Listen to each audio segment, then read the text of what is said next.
decision लाबाय बे डिसिसनखौ जोंना प्रमद बर'आ बुजिया सोमजिया दहायनो बारबाय चिफ मिनिस्टारखौ लासिं सिं बे सासे चिफनि माने माबा नामा बे आखु जानाय नङा बे बर' रावा बिटिसि अफिसियेल लेंगुवेजमोन दा खिन्थु बेखौ बोखारनानै दिनै असमिया रावा कम्पालसारि जाबाय केबिनेट मन्त्रि इउजि ब्रह्ममोना सिरि बे समाव जेबो बुङाब्ला रायजो राजाफ्रा बोरै बिसास खालामनांगौ रायजो राजाफोरखौ बयखौबो खुलुमहरनाय जाबाय जोङो आसा खालामो रायजोफोर बयबो रंजालि बैसागुखौ मोजां फालिबाय सुख गोजोनै बारहोबाय जोंनि गेजेराव गोजोन अनलायनाय जों लाबोबाय दा दुखुनांथाव बाथ्रा नैबेनो जाहैबाय जोङो जोबोद मोजाङै रंजादों हालो दैलो बैसागु फालिदों जों बे समावनो खिन्थु बर' हारिनि गेजेराव मोनसे दुखुनांथाव रादाब जों आरोबाव जों मोनलायबाय दा जों बेखौ दाखालि बैसागु समावनो होनांगौमोन खिन्थु बे रंजाफुनाय समाव बे गाज्रि रादाबखौ होयोब्ला बयनिबो गोसोआव दुखु होनाय जागोन होननानै जों होनाय जायाखै जोबोद दुखुनांथाव रायजोफोर माने हारि बुथारनायनि बेबायदि मोनफा मोनफा जुदि सरकारनिफ्राय बिथोन फैबाय थायोब्ला बे हारिया बोरै सान्थि मोनबावनो बे हारिया बोरै सुख जाबावनो दा रंजानाय समावबो जोंनो मोनसे अर्डार दिहुनना होदों रायजोफोरनो बे 14 एप्रिल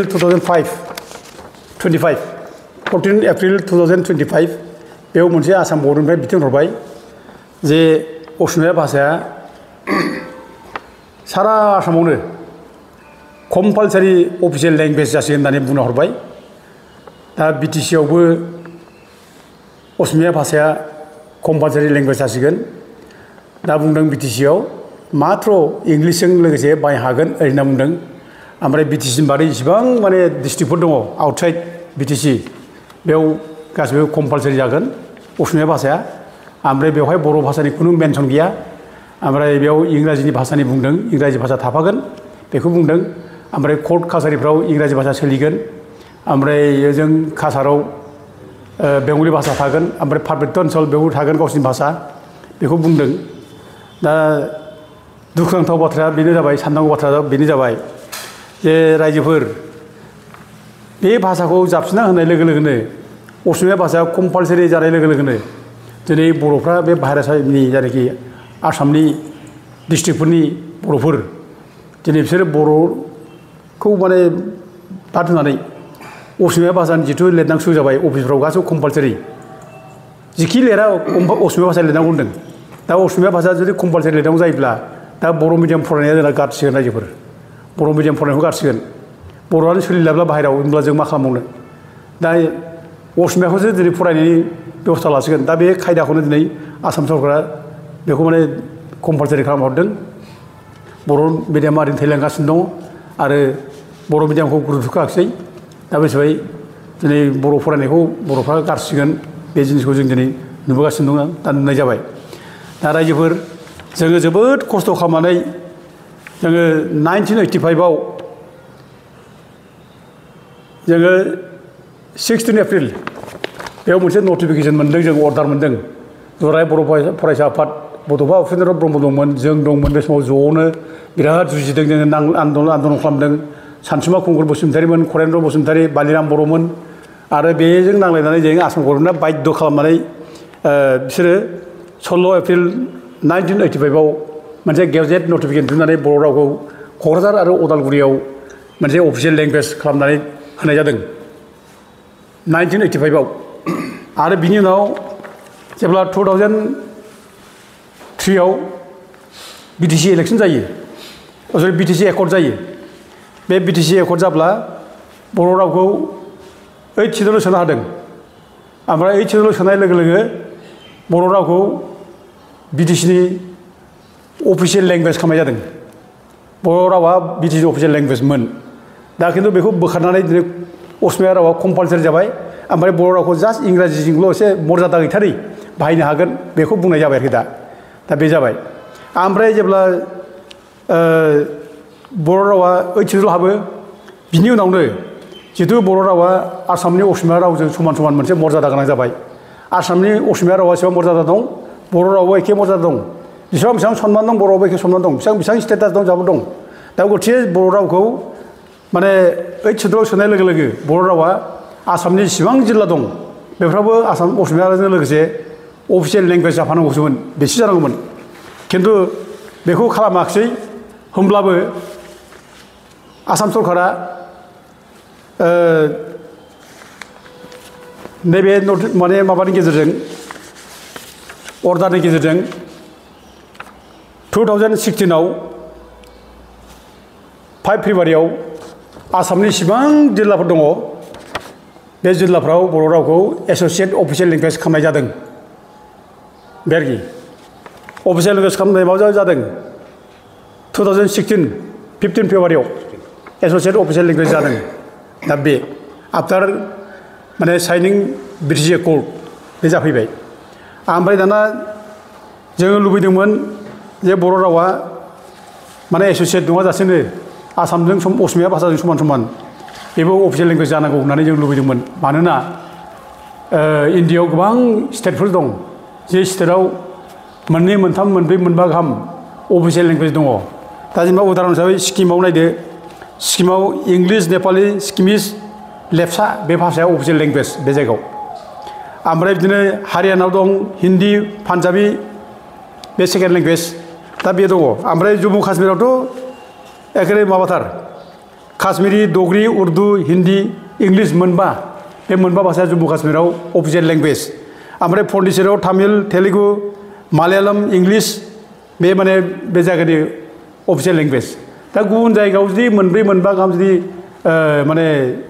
रावा अफिसियेल लेंगुवेज जुदि जायोब्ला आसामाव जोंनिया मानो बर' रावा ओइट सिडुलाव हाबनाय हिसाबै मानो माने अफिसियेल लेंगुवेज मानो जाया जोंनाबो जानांगौमोन जायाखिसै दा थेवबो नोङो 2016आव जे एस'सियेट खालामना होबाय आरो बे जिनिसा माबायावनो आरोबाव 2020आव बे 2016नि जानाखि अफिसियेल लेंगुवेज खालामनाय गभर्नर नटिफिकेसन बेखौ नैबे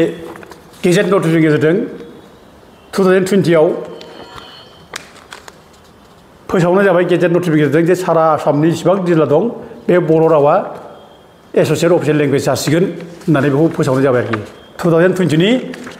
15 डिसेम्बरनिफ्राय जागोन आरोखि बे दा बेमोन आरोखि दुर्भाग्यआ मा जादों जोंनिया बर'फोरनिया एफा गिदिर संग्राम खालामबाय नोङो प्रमद बर'मोनहा NDP अस्त्र लानानै माने आन्दलन खालामबाय एकर्ड खालामबाय 2020 जानाखि 27 माने जानुवारिनि एकर्ड बिटिआर एकर्ड होनना बुंदों बे बिटिआर एकर्डआव 6.2आव लिरनानै लाबोबाय जामाने बर' रावखौ एस'सियेट अफिसियेल लेंगुवेज खालामनाय जासिगोन होननानै दा जोंनि बर' नेताफ्रा बिराद बमा गावबाय फुरथि खालामबाय बिराद मोनबाय साननानै लाबाय अथ'सो जोंहा बर' रावा एस'सियेट अफिसियेल लेंगुवेज जाखानाय मोनखानाय आं दहाय बुंबादों फारि फारि बुंखादों गासिबो एस'सियेट अफिसियेल जाखानाय दा गथिखे नों बोरैहाय बे एस'सियेट अफिसियेल लेंगुवेज सुक्तिखौ मारै खालामफिनगोन नोङो खालामब्ला नोङो बर' रावा अफिसियेल लेंगुवेज जानांगौ होननानै सुक्ति खालामब्ला बे मोजां जायोमोन खिन्थु बेखौ खालामब्ला एस'सियेट खालामबाय बिराद फुरथि खालामबाय बमा गावबाय रंजाबाय नों दिनै बेनि फरायनायाव मा मोनखो बे नोंसिनि बे बिटिआर सुक्तियाव जानाखि एस'सियेट अफिसियेल लेंगुवेजनि एकर्ड खालामनानै लाबोबाय बिनि परिनामसो मा जाखो दिनै एस'सियेट जोंखौ माने बिटिसिआवबो हरनाय जाबाय दानिया असमिया भाषासो माने कम्पालसारि माने अफिसियेल लेंगुवेज जाबाय बर' रावा जास्ट ओरैनो एस'सियेट ओमफ्राय आसामाव खुनु जायगायाव मख'जायाखिसै एथ' लासिं सिं एथ' दुर्भाग्य दिनै जोंनि नेताफ्रा बिनि सायाव मा बुङो जोंनि दैदेनगिरिफ्रा मा बुङो दिनै मानो सिरि आरो दिनै नैबे जानाखि डिसिसन लादोंमोन थांनाय जानाखि माबा मा होनो 14 एप्रिल 2025आव जानाखि केबिनेट डिसिसन लानानै हरबाय बेखौ केबिनेट डिसिसन लानानै होबाय जे कम्पालसारि अफिसियेल लेंगुवेज जासिगोन असमिया भाषा थ्रुआउट आसाम दा बे समाव जोंना दंमोन माने केबिनेट मन्थ्रि उरखावग्रा ब्रह्म ओमफ्राय जोंना मानगोनां स्पिकार बिश्व दैमारिमोन दाना बिसोर साइलेन्ट मानो सिरि थाखो मानो जेबो फंसे खोथा बुंदिया अब्ला जों बोरै आसा खालामनो हायो जोंनि माने केबिनेट मन्थ्रि इउ जि ब्रह्ममोनहा सिरि बे समाव जेबो बुङाब्ला रायजो राजाफ्रा बोरै बिसोर बोरै बिसास खालामनांगौ बोरै मोजां मोनबानांगौ आरो जोंनि रावा बोरै जाबावौ जालाय बिदिलाय होमबाथ' जों जोबस्रांनो लामा फैबाय जोबसिगोन जोङो दा दिनै बेखौनो जों रंजा खुसि खालामबाय थादों नै जोंना अफिसियेल लेंगुवेज माने माबा डिक्लेयार होबाय एस'सियेट अफिसियेल लेंगुवेज नै दाख्लै बे नटिफिकेसनखौ 16 थारिखआव जानाखि आसाम माने केबिनेट डिसिसन लाबाय बे डिसिसनखौ जोंना प्रमद बर'आ बुजिया सोमजिया धन्यबाद होबाय चिफ मिनिस्टारखौ लासिं सिं बे सासे चिफनि माने माबा नङा बे आखु जानाय नङा बे बेयाव मा दं मा जागोन बेखौ सिन्था खालामाजासे बे चिफ मिनिस्टारखौ बरायबाय बिराद साबायखर बावबाय लासिं सिं आरोखि बिदि जायो नामा दा बिथाङा गावनि माबायाव लिरनावदों चिफ मिनिस्टारखौ बरायबाय थेंक्स हरदों लासिं सिं नोंनि बर' रावा दिनै बिटिसिआव माने अफिसियेल लेंगुवेजथार दानो दिनै बेखौ डिग्रेड खालामबाय नों अब्लाबो चिफ मिनिस्टारखौ माने धन्यबाद होबाय नोङो आरो दिनै नोंनि बर' रावा सारा माने आसामनि डिस्ट्रिक्टफ्राव एस'सियेट अफिसियेल लेंगुवेज जानानै दंखाथारो एखेबारे दा नों बेखौ दिनै डिग्रेड खालामनानै नोङो इंलिस बाहायनो हागोन होनना बुंबाय बर' रावनिखौनो मेनसन गैया अब्लाबो नों चिफ मिनिस्टारखौ माने नोङो थेंक्स हरबाय नों माबायदि मानसि जागोन प्रमद बर' लासिं सिंनो बिराद दुखुनांथाव जाबाय आरोखि दा दिनै जोङो प्रमद बर'जों जाय थाफायो बिसोरबो जोङो साननो लुबैयो आरोखि बुंनोबो लुबैयो जे बिसोरजों माने थाफाग्रा जायनाखि लेखा गोरों मानसिफोर बिसोर माने सिरि बिसोर बुद्धियानो गैला नामा बिसोर माने स्टाडियानो गैला नामा जेबो बेखौनो माने बुंला नामा प्रमद बर'खौ आरो बिदि भुल मावबाय थानोसै नामा जाहाथे जोमसै ना दिनै मोनफा दिनै जोबलांगासिनो दं आसाम सरकारा दिनै बिटिसि सिफायनायनि थाखाय मोनफा पलिसि लागासिनो दं मोनफा बिटिसिनि गेजेरजों मावगासिनो दं होमब्लाबो जोंना सिरि दा होमब्लाबो जोंना लिडारफ्रा माने बाख्नायो चिफ मिनिस्टारखौ बाख्नायो माबा एखेबारे माबानि अमित शाहनि दैदेननायाव नरेन्द्र मदिनि दैदेननायाव दिनै बिटिआर सुक्तिया मावफुंजाबाय जागासिनो दं बिटिआर सुक्ति मावफुंनाया बेनो रायजोफोर बेनो बेखौनो बुंदों बर' जाति बुथारनायनि बिटिआर सुक्ति मावफुंनाय दा बेखौनो बुंदों 80% मावफुंबाय होननाया नैबेनो दा नैबे जे हरदों जे असमिया रावा जे कम्पालसारि जाबाय ओमफ्राय माने असमिया रावखौ दिनै कम्पालसारि खालामनानै बर' रावखौ जों नेग्लेक्ट खालामबाय गावनि रावखौ दा बेनो बे बिटिआर सुक्ति बादियै एस'सियेट अफिसियेल लेंगुवेज खालामनाया बिटिसिआव जे एस'सियेट अफिसियेल लेंगुवेज जाबाय बेनो मावफुंनाय बेखौनो होनना बुंदों दा रायजोफोरा साबधान जानांसिगोन रायजो बोरैबानिफ्राय बुजिनो सेस्था खालामनांसिगोन गोथौयै नङाबा जाथिया जोबलांसै फारि दा ओंखायनो बयबो रायजो राजाखौ खावलायो बेखौ जों स्ट्रंलि जों बेखौ अप'ज खालामनांगौ आपत्ति खालामनांगौ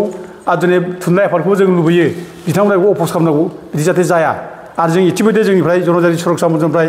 जों माने स्टेटमेन्ट पेपाराव हरबाय जों लिरनानै हरबाय जों बेखौ गासिबो दा दिनै गुबुन इन्टेलेक्सुवेलफ्राबो दिनै आफादफ्रा दिनै जातीय आफादफ्रा बर' साहित्य सभा फरायसा आफाद बेखौ अप'ज खालामनांगौ जों बेखौ खावलायो